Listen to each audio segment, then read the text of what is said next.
Everyone, today we will start next topic, derivation of kinetic gas equation, यानी अणुगति समीकरण की व्युत्पत्ति हम इसको कैसे डिराइव करते हैं। ठीक है, अब इसके लिए देखिए कि ये जो हमने कल लेक्चर में जो पोस्टुलेट्स बताए थे उसी के आधार पर हमने जो काइनेटिक गैस इक्वेशन है उसको डिराइव करना है। सपोज L सेंटीमीटर किनारे के एक घन कृतिक पात्र में गैस के n अणु भरे हुए हैं और प्रत्येक अणु का द्रव्यमान m है। Means assuming a cubic container with edges measuring L centimeter and filled with the molecules of a gas with each molecule has mass m. ठीक है, root mean square velocity of the gas molecule is c. According to figure, consider a single molecule.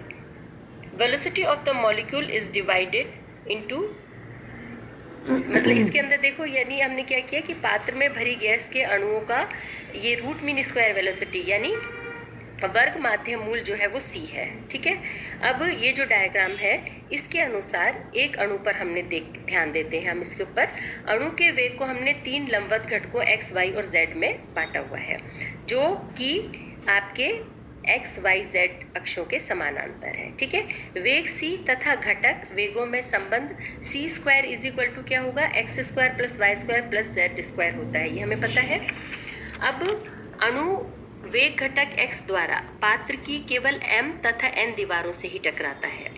माना कि वेग की दिशा दीवार m की ओर है। ठीक है, अब m दीवार से टकराने से पूर्व अणु का संवेग mx है, तो दीवार से टकराने के पश्चात अणु का संवेग क्या हो गया, माइनस mx होगा, क्योंकि टक्कर पूर्णतः प्रत्यास्थ होती है। ठीक है, अब एक टक्कर के पश्चात संवेग में परिवर्तन क्या हो गया, mx माइनस mx, तो ये टोटल हो गया 2mx। ठीक है, कंटेनर की m और n दीवारों के मध्य की दूरी L सेंटीमीटर है, इसलिए n दीवार से टकराने के लिए अणु L सेंटीमीटर दूरी तय करेगा, यानी 1 सेकंड में होने वाले टक्कर की संख्या कितनी हो गई, x/L। क्योंकि एक टक्कर में होने वाला संवेग परिवर्तन 2mx है, इसीलिए प्रति सेकंड संवेग में परिवर्तन कितना हो जाएगा, 2mx इंटू x/L, यानी 2mx स्क्वायर/L। क्लियर? इस प्रकार इस कण के y और z वेग घटकों के लिए प्रति सेकंड संवेग में परिवर्तन दर इसी तरह से जैसे हमने x से निकाला है y और z के लिए निकालेंगे तो क्या हो जाएगा, 2my स्क्वायर/L और 2mz स्क्वायर/L हो जाएगा। ठीक है, इस प्रकार एक अणु के लिए प्रति सेकंड संवेग में कुल परिवर्तन कितना हुआ, इन सबको जोड़ दो तो 2mx स्क्वायर/L plus 2my स्क्वायर/L plus 2mz स्क्वायर/L, तो ये क्या हो गया आपके 2m/L, और ये ब्रैकेट में हमने लिख दिया x square plus y square plus z square. यहाँ पर अभी हमने देखा था because x square plus y square plus z square is equal to c square, तो ये क्या हो गया आपका, ये हो गया 2mc स्क्वायर/L। इसलिए n अणुओं के लिए प्रति सेकंड संवेग में कुल परिवर्तन क्या हो गया आपके 2mnc स्क्वायर/L। ये तो एक अणु के लिए था, अब n अणुओं के लिए जो है वो आपके हो गया 2mnc स्क्वायर/L। ठीक है, अब according to second law of motion, change in momentum is equal to the impressed force.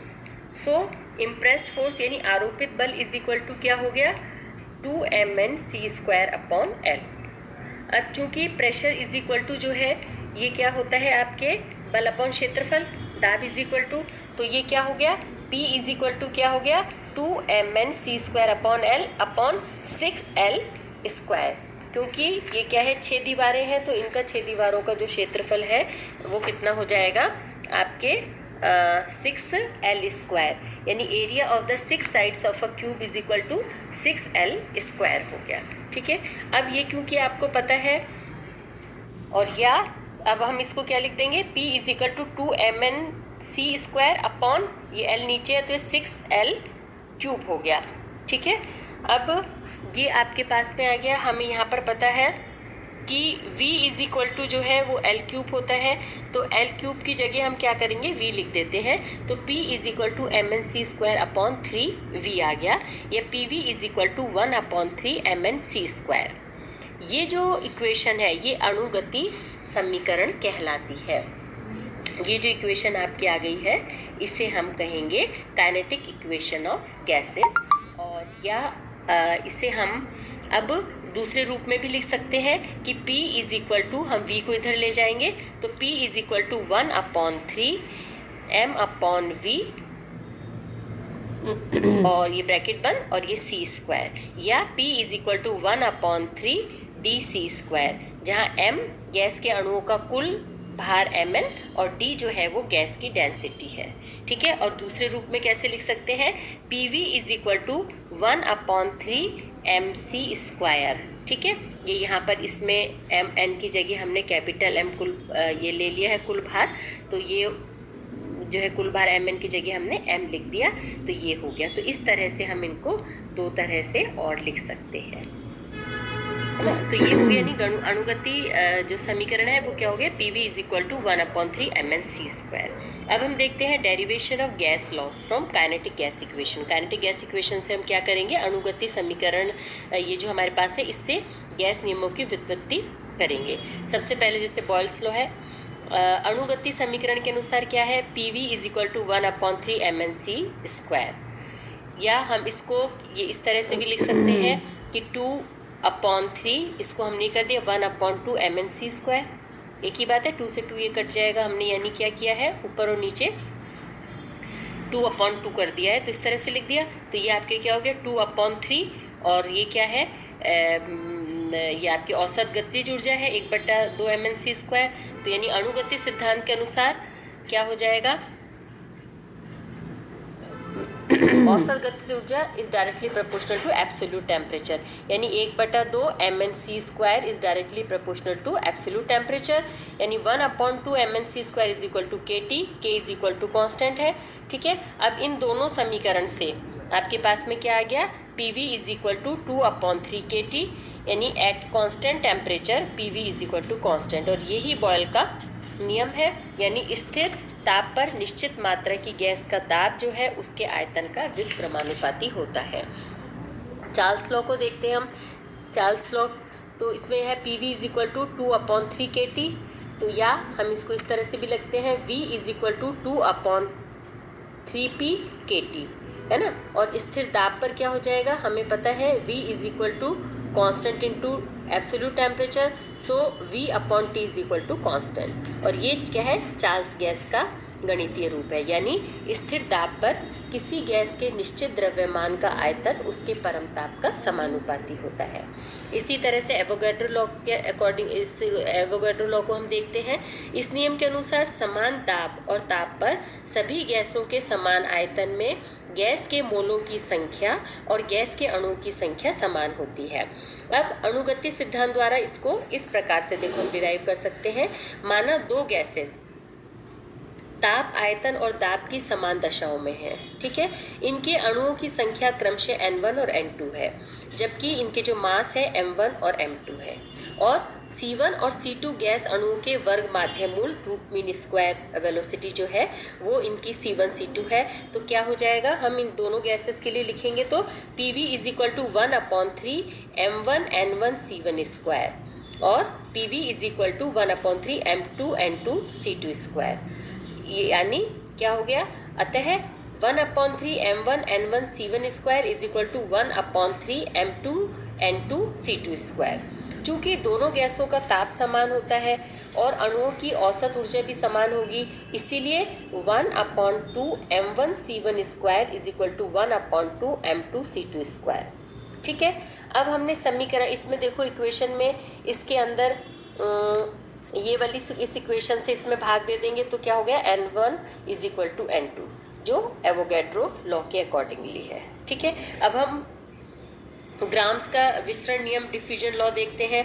अणुगति समीकरण के द्वारा हमने निकाला PV is equal to 1/3 MnC square, तो C square is equal to क्या हो गया 3PV/m is equal to 3P/d, है ना, क्योंकि Mn is equal to capital M है, या C is equal to √3P/d। यदि दो गैसों के वर्ग माध्यमूल वेग और घनत्व, है ना, C1 C2 और D1 D2 हो तो समान दाब और ताप पर क्या हो जाएगा, C1 is equal to under root 3P upon D1 और C2 is equal to under root 3P upon D2। इसीलिए C1 upon C2 is equal to क्या हो गया, under root D2 upon D1। चूंकि गैस के विसरण की गति उसके वर्ग माध्य मूल वेग के समानुपाती होती है, इसलिए R1 upon R2 is equal to C1 upon C2।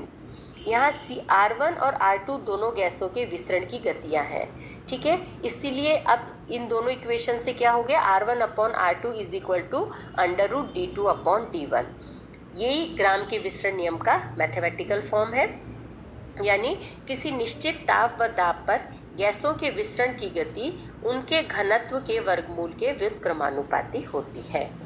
अब हम देखते हैं गतिज ऊर्जा और ताप यानी काइनेटिक एनर्जी एंड टेम्परेचर। अगर एक गैस के अणु का भार m और उसका root mean square velocity c हो तो अणु की औसत गतिज ऊर्जा 1/2 mc² होती है, ठीक है। अणुगति सिद्धांत के अनुसार अणु की औसत गतिज ऊर्जा ताप के साथ बढ़ती है, इसीलिए ताप की व्याख्या औसत गतिज ऊर्जा के रूप में की जा सकती है।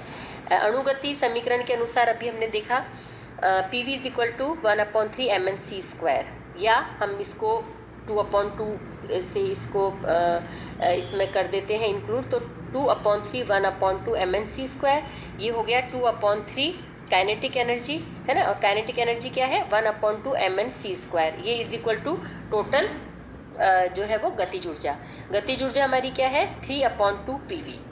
अब आइडियल गैस इक्वेशन के अकॉर्डिंगली क्या है, PV is equal to RT 1 mole gas के लिए, और N मोल गैस के लिए क्या है, PV is equal to nRT। इसलिए kinetic energy is equal to 3/2 RT, या हम लिख सकते हैं kinetic energy is equal to 3/2 nRT, ठीक है। तो अब इन दोनों के अकॉर्ड इससे क्या हो गया, ये kinetic energy is directly proportional to absolute temperature, यानी आदर्श गैस के 1 मोल की गतिज ऊर्जा उसके परम ताप के समानुपाती होती है, यानी गतिज ऊर्जा गैस के स्वभाव पर निर्भर नहीं करती। ये निष्कर्ष जो है वो मैक्सवेल का जो है व्यापकीकरण यानी मैक्सवेल्स जनरलाइजेशन कहलाता है। एक अणु की औसत गतिज ऊर्जा का मान ज्ञात करने के लिए हम क्या करते हैं, अवोगाद्रो संख्या n का भाग देते हैं, यानी गैस के एक अणु की औसत गतिज ऊर्जा 3/2 n r दोबारा देखो इसको, ये is equal to 3/2 r/n/t is equal to क्या हो गया, 3/2 kT। यहाँ पे k जो है बोल्ट्जमान कांस्टेंट है। अब यहाँ पर इसकी वैल्यूज़ रख देते हैं, तो ये हो गया k is equal to r/n। r की जगह हमने रख दिया है 8.314 केल्विन -1 मोल -1, और n का ये n की जगह रख दिया 6.023 इंटू 10⁻23। इसको हम सॉल्व करेंगे तो ये हमारे पास में इसकी वैल्यू आ जाती है 1.38 इंटू 10⁻23 JK -1 मोल -1, है ना। Means kinetic energy of 1 mole of an ideal gas is proportional to its absolute temperature. That means kinetic energy does not depend on nature of the gas. This is known as Maxwell's generalization. Clear. अब जैसे हम इसे एक example लेते हैं कि calculate kinetic energy of 39 grams of benzene at 27 degree centigrade, है ना। इसमें दे रखा है आपके R इज इक्वल टू दे रखा है 8.314 जूल किलो -1।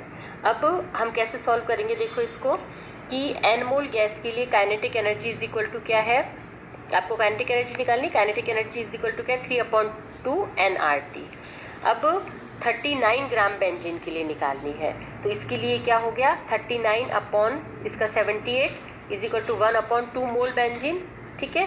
तो n इज इक्वल टू 1/2 हो गया। R आपको दे ही रखा है 8.314 है, तो काइनेटिक एनर्जी क्या हो जाएगी, इनकी दोनों की वैल्यूज़ आपने पुट कर दी, ठीक है। ये हो गया 1/2 3/2 का ये हो गया। R की वैल्यू 8.314 दे रखा है। T इज इक्वल टू ये 27 डिग्री सेंटीग्रेड पर है, तो इसमें 273 आपने ऐड कर दिया तो 300 हो गया, और ये आ गया, ये आपका आंसर आ गया 1.871 किलो जूल, यानी बेंजीन की जो काइनेटिक एनर्जी है 1.871 किलो जूल है। क्लियर। अब नेक्स्ट टाइम पे हम पढ़ेंगे डेविएशन फ्रॉम आइडियल बिहेवियर, कि ये आदर्श व्यवहार से जो विचलन है ये किस तरह से शो करती है। Okay, thank you, have a nice day.